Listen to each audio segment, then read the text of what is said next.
Good morning dear all parents. आज का मेरा वीडियो बच्चों के लिए नहीं है।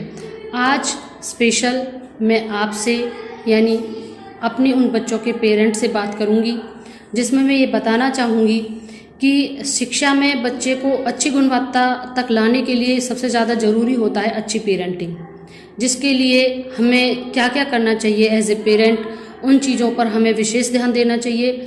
तो ज़्यादा टाइम ना लेते हुए हम मेन पॉइंट्स पे आते हैं। सबसे ज़रूरी होता है कि जो हमारे घर का परिवार का माहौल होता है बाच्चे उसी से सीखते हैं। तो सबसे ज़रूरी होता है कि अगर आप चाहते हैं कि आपके बच्चे का जीवन भविष्य अच्छा रहे तो उसके लिए ज़रूरी है कि आप कुछ बातों पर विशेष ध्यान दें।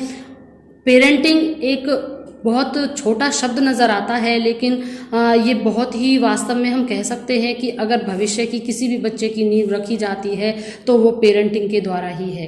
तो उसमें ज़रूरी है कि हम कुछ एस्पेक्ट पर बहुत ही स्पेशली गौर करें, जैसे कि कॉग्निटिव एस्पेक्ट है। उसके लिए बहुत ज़रूरी होता है कि जब बच्चे बड़े हो रहे होते हैं, when children are growing up, positive parenting improves their cognitive, social and problem solving skills ज़रूरी होता है, क्योंकि बच्चा कभी भी इस चीज़ से नहीं सीखता है कि बेटा ये करना है या वो करना है। बच्चा हमारे व्यवहार से सीखता है। जब वो बड़ा हो रहा होता है तो घर में और परिवार में जिस प्रकार का माहौल होता है वह उसी से सीखता है। अगर हम चाहते हैं कि हमारे बच्चे की कॉग्निटिव स्किल और सोशल स्किल, स्पिरिचुअल है, मेंटल हेल्थ है, फिजिकल हेल्थ है, सभी अगर ओके हों तो उसके लिए ज़रूरी होता है कि सबसे पहले हम स्वयं ओके हों, यानी कि पेरेंट्स।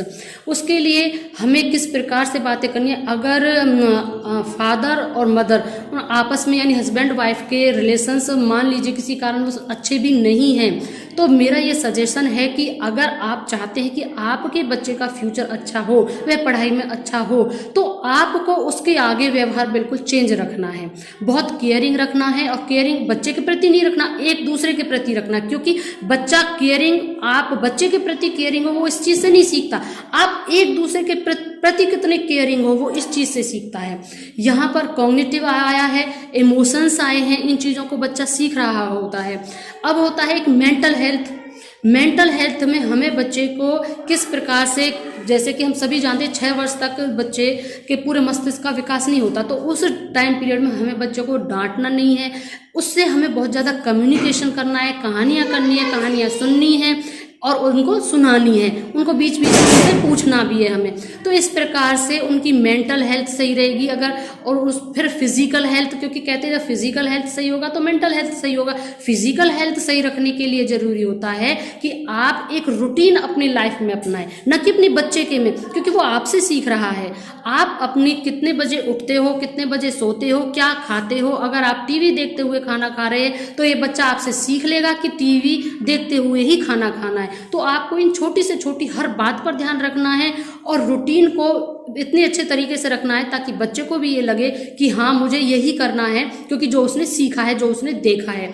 तो फिजिकल हेल्थ हो गया, मेंटल हेल्थ हो गया, कॉग्निटिव स्किल हो गया, सोशल स्किल भी इसी चीज़ से सीखता है बच्चा। सोशल स्किल कैसे कि आपका अन्य, आपकी जो आस पड़ोस में है उनसे आपका क्या किस प्रकार का व्यवहार है आपका, तो आपके व्यवहार से ही आपका बच्चा सीखता है। तो चाहे किसी से आपके जो भी संबंध रहे हो, लेकिन अगर आप बच्चे के साथ और बच्चे के सामने विशेष ध्यान रखें कि आप बहुत पोलाइट रहें। और इसी प्रकार से होता है स्पिरिचुअल, एक स्पिरिचुअलिटी होती है। तो बच्चे को आप इस चीज़ पर भी विशेष ध्यान दें कि जब उसका डेवलपमेंट हो रहा हो तो उस डेवलपमेंट के टाइम में कि आप सुबह उठते हैं, पूजा करते हैं, आप किसी भी धर्म से बिलोंग करते हैं, आप अपने धर्म के अकॉर्डिंग रहिए, लेकिन उसको कभी ये नहीं सिखाइए कि ये धर्म अच्छा है या वो धर्म अच्छा। सबका रेस्पेक्ट करना सिखाइए, लेडीज़ का रेस्पेक्ट करना सिखाइए। अगर आपका बेबी बॉय है तो आप उसको गर्ल्स के प्रति सिखाइए, और जैसे कि कहते हैं यहाँ नहीं जाना चाहिए, वहाँ नहीं, वो दोनों चीज़ों के लिए आपको रखना है। और एक मेन चीज़ है, आपको कम्युनिकेशन जरूर करते रहना है।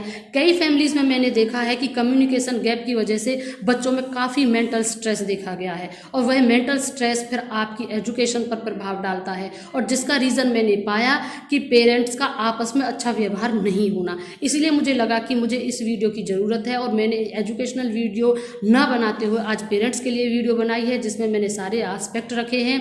और मैं उम्मीद करती हूँ कि आप भी इस चीज़ का विशेष ध्यान रखेंगे और अपने बच्चे को इस सभी एस्पेक्ट को ध्यान में रखते हुए उसका पालन पोषण करेंगे। धन्यवाद।